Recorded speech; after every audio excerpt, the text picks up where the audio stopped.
श्री सुखदेव जी भगवान कहते हैं कि देखो परीक्षित, ये संसार उसको पसंद करता है कि जिससे कुछ काम चलता है। ये संसारी लोगों का कुछ स्वार्थ सिद्ध होता है, उसको ये चाहते हैं। और जिससे कोई स्वार्थ सिद्ध होता हुआ नहीं दिखता है, उसको ये लोग नहीं चाहते।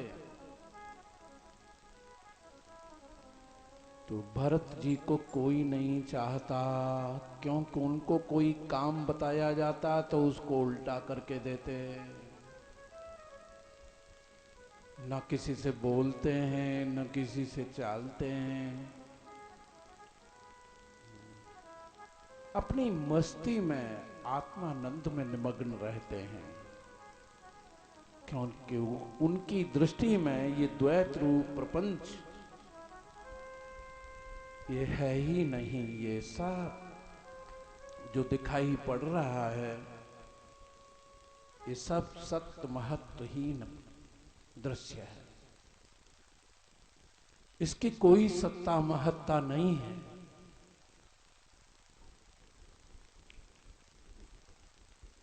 तो फिर उनके परिवारी जनों ने उनको त्याग दिया, छोड़ दिया।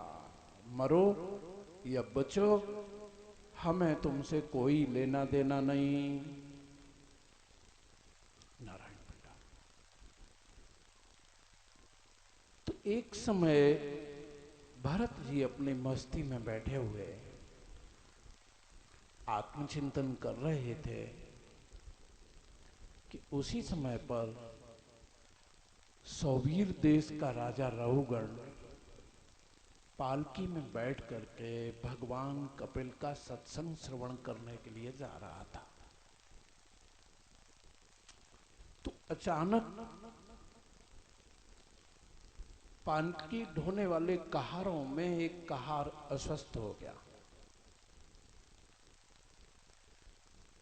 तो फिर राजा ने कहा कि यहां कोई भी आदमी मिले उसको पकड़ लाओ। क्योंकि राजा लोग पहले बेगार लेते थे, मेहनताना नहीं देते थे। कोई भी मिल गया उसी को लगा देते थे अपने सेवा में, कार्य में। तो उनके सेवकों ने देखा कि एक वृक्ष के नीचे बड़ा मोटा तगड़ा एक व्यक्ति बैठा हुआ है।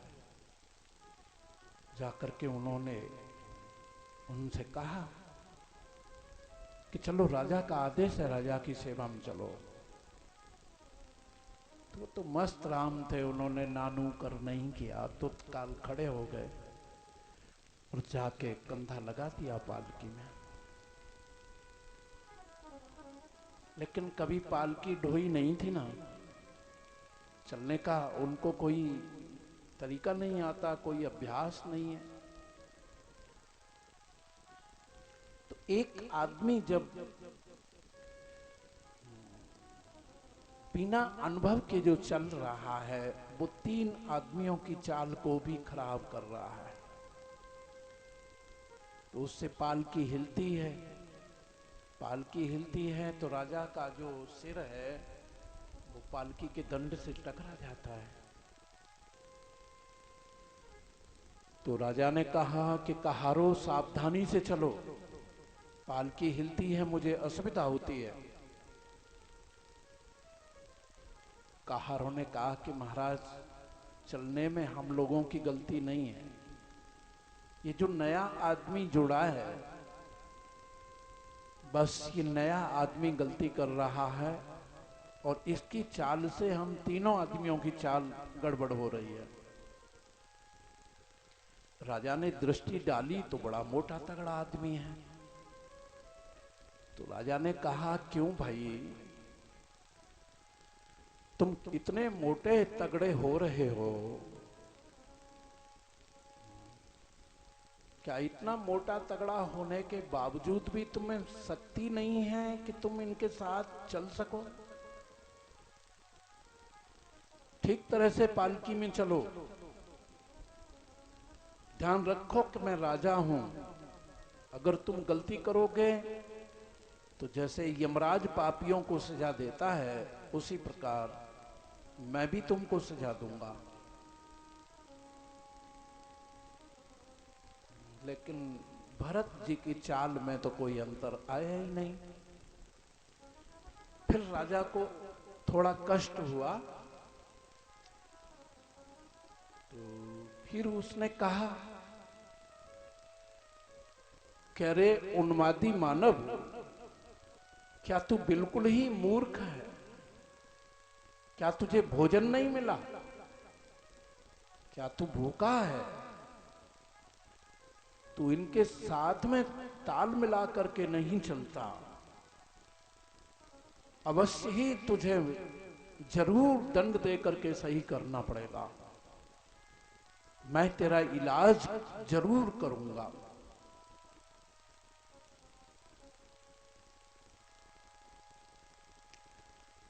महात्मा भरत जी सोचते हैं कि भाई तुम हमारे चेला हो, क्योंकि हम तुम्हारा पूर्व जन्म देख रहे हैं कि तुम वही हिरण के बच्चे हो जिसको हम कंधों पर झूला झुलाते थे। पहले भी तुझको कंधों पर हमने रखा है। तेरे संग करने से हमको एक पशु योनि मिली, लेकिन हमारा संग करने से तू पशु योनि से मुक्त होकर के मनुष्य बन गया, तू राजा बन गया। लेकिन हमको पशु बनने के बाद में फिर मनुष्य जीवन मिला है। पहले भी तुझे कंधों पर रखा, आज भी तुझे कंधों पर बिठाया है। संस्कार के कारण तू मिल ही गया है। तो भरत जी सोचते हैं कि अगर मैं नहीं बोलूंगा, इसको नहीं उपदेश करूंगा, तो इसने जो मेरा अपमान किया है, ये संत का अपमान करने से ये नरकगामी होगा, ये नरक में जाएगा। तो फिर लोग कहेंगे कि महात्मा भरत का संग करने वाला राजा राहुगण नरकगामी हो गया, जबकि संत दरस जिमें पातक टरे। संत के तो दर्शन मात्र से ही पाप भस्म हो जाते हैं। दर्शनम तब लोकस्य सर्वथा अघहरम परम। ये भक्ति रानी देवर्षि नारद जी से बोलती हैं कि आपके दर्शन मात्र से संपूर्ण लोक का पाप दग्ध हो जाता है। तो फिर भरत जी बोल उठे कि देखो राजन, त्वयोदितं व्यक्तं विप्रलब्धं भर्त समय स्यादधिवीरभार। गन्तुर्यदिस्रात् अधिगम्य मध्वा पीवेति रासौ न विदां प्रवाद।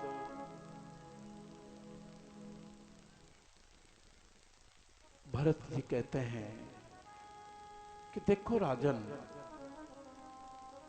जो तुमने कहा है वो ठीक ही कहा है, क्योंकि रास्ता कोई होता है तो वो चलने वालों के लिए ही होता है। अगर भार नाम की कोई चीज है तो वो ढोने वालों के लिए ही होती है। परंतु तुम कहते हो कि तुम मोटे हो, तुम पतले हो, तुम मर गए कि तुम जीवित हो। तो ये बात तो तुम जो कह रहे हो, विद्वानों की सभा में इसका कोई महत्व नहीं होता,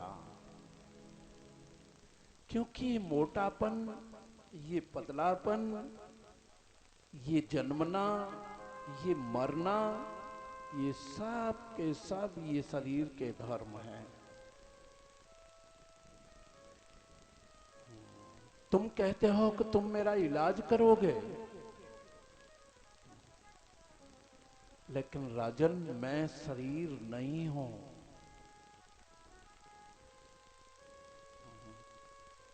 मैं तो ये उन्मत्त हूं, उन्मत्त मत जड़वत स्व संस्थाम गतस्य में वीर चिकित्सेन। तुम मेरी क्या चिकित्सा करोगे? मैं तो उन्मत्त हूं, पागल हूं, अपनी पागलपने में ऐसे ही मस्त रहता हूं। अर्थ क्रियान भवता शिक्षतेन स्तब्ध प्रमतस्य च पिष्ट पेष्ट। मेरे जैसे उन्मादी को सजा देना पिसे हुए को पीसने के समान है, चबाए हुए को चबाने के समान है। राजन तुम मुझे क्या सजा दोगे? जो कुछ सजा दोगे तुम इस शरीर को दोगे, तो ये मैं शरीर नहीं हूं। ये शरीर तो मेरा प्रतिभास है, मुझ में बिना हुए ही ये भासमान हो रहा है। तो तुम मिथ्या दृश्य मात्र की क्या चिकित्सा करोगे? अरे दृष्टा नित्य होता है, चेतन होता है, शाश्वत होता है, अखंड होता है। उस दृष्टा से कोई भी पांच भौतिक अस्त्र शस्त्र स्पर्श नहीं कर सकता। मैं तो वो नित्य स्वरूप, ज्ञान स्वरूप दृष्टा हूं। तुम मेरी क्या चिकित्सा करोगे? बस इतना कह करके भरत जी चुप हो गए। श्री सुखदेव जी भगवान कहते हैं कि राजन परीक्षित, पालकी में बैठ करके जो रहुगण सत्संग सुनने जा रहा था, उसके हृदय में महात्माओं के प्रति श्रद्धा तो थी, सत्संग के प्रति श्रद्धा तो थी, इसलिए वो सत्संग सुनने जा रहा था। लेकिन संत की पहचान उसको नहीं थी।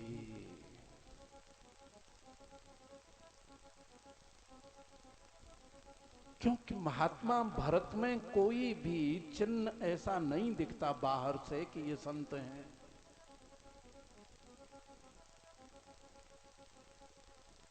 अज्ञानी लोग केवल आंख से देखते हैं सामने, और उस दृश्य में ही अपने अंदर कल्पना करके संत असंत की गणना कर लेते हैं, कल्पना कर लेते हैं कि ये संत हैं और ये असंत हैं। लेकिन संत का कोई प्रतीक नहीं होता, कोई वेश नहीं होता, कोई उसका लिंग नहीं होता कि वो स्त्री होती है कि पुरुष होता है। पुरुष वर्ग में भी संत हो सकते हैं, स्त्री वर्ग में भी संत हो सकते हैं।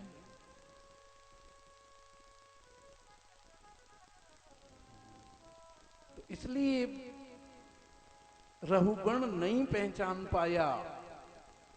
लेकिन जब शब्द का बाण छोड़ा भरत जी ने, तो बस उसकी खोपड़ी घूम गई कि ये कोई सड़ी पागल नहीं है, ये कोई साधारण मनुष्य नहीं है।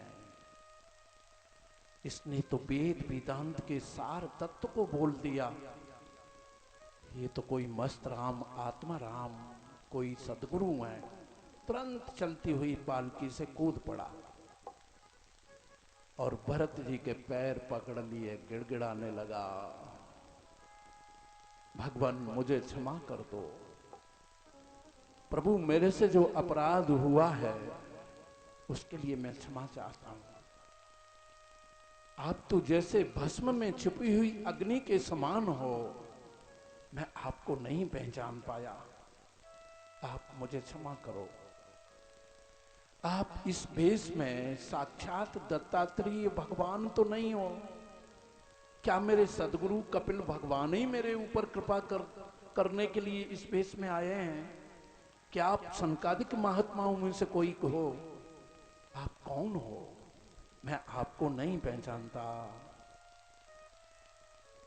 मैं इंद्र के वज्र से नहीं डरता, यम के दंड से भी मैं भयभीत नहीं होता, शंकर के त्रिशूल से भी मुझे भय नहीं लगता। मुझे भय है तो केवल आप जैसे महापुरुषों से, कि आप जैसे महापुरुषों का अपमान न हो जाए, और आज वो ही अपराध मेरे से हो गया। भगवान मुझे क्षमा करो।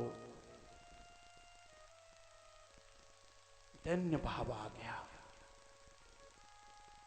अभिमान छोड़ दिया राजा ने कि मैं राजा हूं। पहले तो अभिमान था कि मैं राजा हूं, लेकिन अब अभिमान छोड़ करके जब संत की शरण में आया, तो फिर भरत जी ने मुस्कुराते हुए और फिर कहा कि देखो राजन,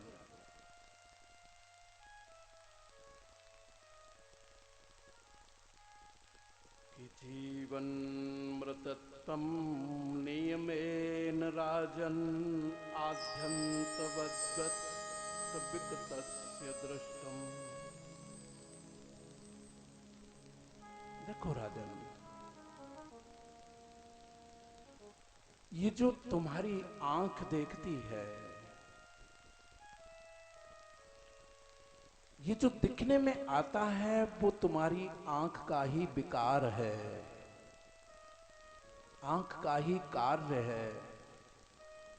नेत्र है तो ये सामने दृश्य है, अगर नेत्र नहीं है तो ये सामने दृश्य नहीं है। आंख के होने पर ही दृश्य है, आंख न हो तो दृश्य नाम की चीज नहीं है। तो ये आंख कभी होती है और कभी नहीं होती है। पिता के बीज में न आंख होती है, न कान होता है, न नासिका होती है, न रसना होती है, और उसी में से ये स्थूल निकल आता है, और इसमें कान, नाक, आंख, ये समस्त इंद्रियां बन जाती हैं। तो जैसे पिता के बीज में ये स्थूल नहीं था, कोई इंद्रिय नहीं थी। देखो वेद में एक बहुत सुंदर मंत्र आया, एको हंस भुवनस्य मध्ये स एवाग्न सल्ले सन्निविष्ट तमे विदित्वात्मृत में ते नान्य पंथा विद्यते ऐनाय। सलिल माने पानी। यहां जो श्रीमद् भागवत में वेद व्यास जी जो प्रतिपादन करते हैं, जो श्री सुखदेव जी भगवान परीक्षित को कथा सुना रहे हैं, और महात्मा भरत जो रघुगण को उपदेश कर रहे हैं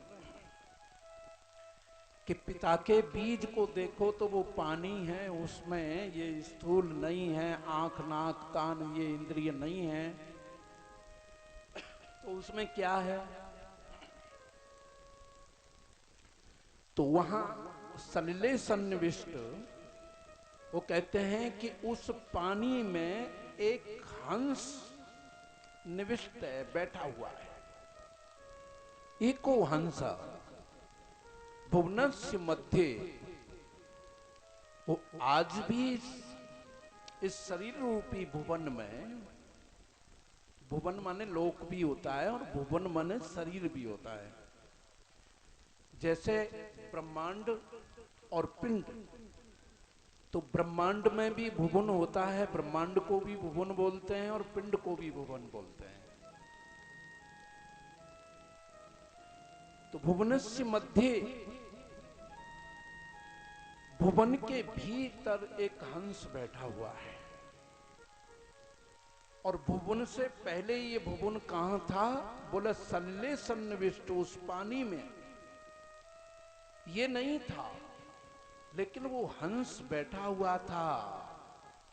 उस हंस की सत्ता से ही उस पानी में से ये भुवन तैयार हो गया। अगर वो हंस न होता तो उस पानी में ये भुवन नहीं बनता।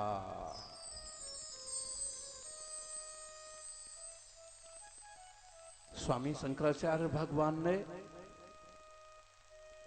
विष्णु सहस्त्र नाम का जब भाष्य लिखा तो भगवान का एक नाम हंस है वहां। तो हंस की वो व्याख्या करते हैं, अहम धन सह बराबर हंस। अहम धन सह बराबर हंस।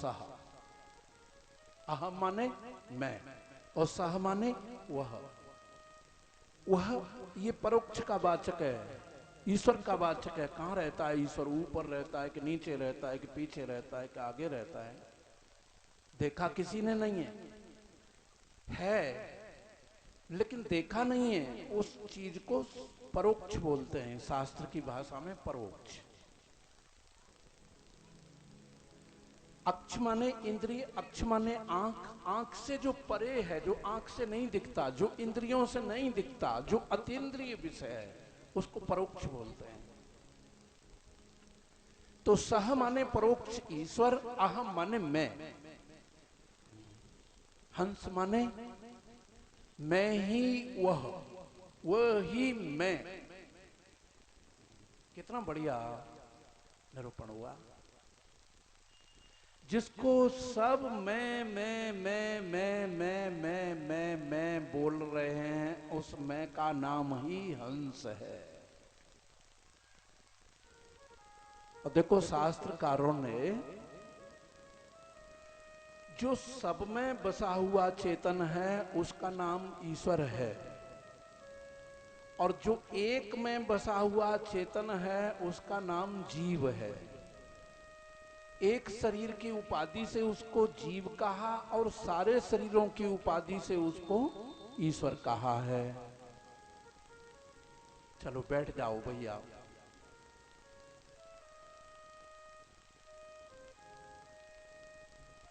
तो ये एक की उपाधि और अनेक की जो उपाधि है, ये उपाधि से ईश्वर और जीव एक ही दो बन गया है। द्वा सुपर्णा सैजा सखाया समानम वृक्षम पर सत्य जाते। वेद कहता है कि इसमें दो बैठे हुए हैं, सखा हैं। एक ईश्वर बैठा हुआ है, एक जीव बैठा हुआ है। तो सब में जो बैठा हुआ है उसका नाम सर्वेश्वर ईश्वर, और एक में जो बैठा है, एक शरीर का जिसको ज्ञान है, वो जीव। और समस्त शरीरों का जो प्रकाशक, जो चेतन है, जो सबको जानता है, जो सर्वज्ञ है, उसका नाम ईश्वर। तो सबकी उपाधि लेकर के ईश्वर और एक की उपाधि लेकर के जीव। तो ये सब भी उपाधि है और ये देह भी उपाधि है, और ये दोनों मिथ्या हैं। अब ये उपाधि किसको दी गई है? तो वो है चेतन, वो है चेतन। सबयुक्त चेतन का नाम ईश्वर और एक देह युक्त चेतन का नाम जीव। ये शास्त्र में प्रक्रिया है। लेकिन सबको भी हटाओ और एक को भी हटाओ तो फिर क्या रह गया? चेतन रह गया। चेतन में कोई भेद नहीं है, चेतन अभेद रूप है, अद्वितीय है। उपाधि हटते ही जीव चेतन का एकत्व हो गया, एको हंसा। अहम ही सा है, सा ही अहम है। इसी को तत्वमसी महावाक्य के द्वारा एकत्व किया जाता है। एको हंस, वो हंस बैठा हुआ है उस पानी में। उस हंस की सत्ता से उस पानी में ही ये पिंड बना। हाँ, और पिंड में ये इंद्रियां प्रकट हुई, आंख प्रकट हुई, कान प्रकट हुआ, नासिका प्रकट हुई, रसना प्रकट हुई, त्वक प्रकट हुई। प्रेमी कीर्तन हुआ करे जब पानी पिलाया करो भाई, कीर्तन के समय में पिलाया करो, बाकी बैठ जाओ।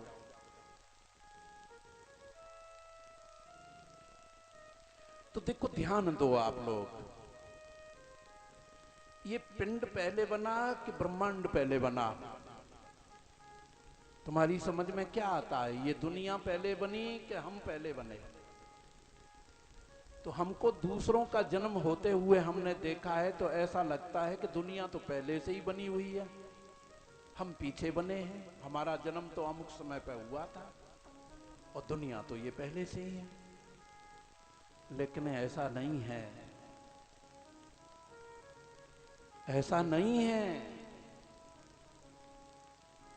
ये पिंड है तो ये ब्रह्मांड है, पिंड नहीं है तो ब्रह्मांड नहीं है। इस पिंड में बैठ करके ही तुम ब्रह्मांड का दर्शन कर रहे हो। अगर पिंड को छोड़ दो तो ब्रह्मांड नाम की चीज तुमको देखने के लिए नहीं मिलेगी। ये पिंड की माया है। ये आंख से देखते हैं तो रूप दिखता है, कान से देखते हैं तो शब्द सुनाई पड़ता है, नासिका से गंध मालूम पड़ती है, रसना से रस मालूम पड़ता है, त्वक से स्पर्श मालूम पड़ता है। ये शब्द स्पर्श रूप रस गंध, ये पंच तन्मात्र मयी जो दुनिया है, ये इस शरीर से ही मालूम पड़ता है, शरीर में बैठ करके ही मालूम पड़ता है। ये ऐसी कुटिया है कि इसमें बैठ करके ये पिक्चर दिखाई देती है। अगर इस कुटिया से बाहर निकल जाओ तो फिर कोई पिक्चर नहीं है, सब खत्म। एको हंसा भुवनस्य मध्ये सह एवाग्नि सल्ले सन्निविष्ट। जो इसके भीतर बैठा हुआ है, जो देख रहा है सारे नजारे को, वही हंस है, वही हंस है। तमे विदित्वा अति मृत्यु में थे। वेद भगवान कहते हैं कि जो उसको जान जाता है बस मृत्यु के फंदे से वो मुक्त हो जाता है। जो उसको नहीं जानता है, केवल इस देह को जानता है, वो बार बार मरता है, बार बार जन्मता है, बार बार दुख भोगता है। लेकिन इसमें बैठे हुए उस हंस को, कौन से हंस को? जो इसमें बैठ के ही देख रहा है, सुन रहा है, सूंघ रहा है, चख रहा है, छू रहा है। तमे विदित्वा अति मृत्यु में थे। मृत्यु का अतिक्रमण कर जाता है, मृत्यु से मुक्त हो जाता है। बोला और कोई मार्ग मृत्यु से मुक्त होने का, और कोई उपाय? बोला नान्य पंथा विद्यते अयनाय। वेद भगवान कहते हैं कि और कोई रास्ता ही नहीं है, और कोई उपाय ही नहीं है, और कोई मार्ग नहीं है। तो विशेष बुद्धे विब्रह्मणाक्ष पश्याम यन्न व्यवहार तोन्यत कईश्वरस्तत्र किमीश तव्यम तथापि राजन कर्वाम किमते। हे राजन, तुम राजा हो, तुमने मुझको अपनी प्रजा माना है। अगर मेरे उपदेश के बाद भी राजापने का अभिमान है, तुम राजा हो, तो बताओ तुम्हारी मैं क्या सेवा करूं? देखो महात्मा भरत के वाक्य देखो, ये है महात्मा के वाक्य कि राजन, अगर मेरी बात तुम्हारी समझ में नहीं आ रही है, फिर भी तुम राजा बने हुए हो, तो फिर बताओ तुम्हारी मैं क्या सेवा करूं? अब तो राजा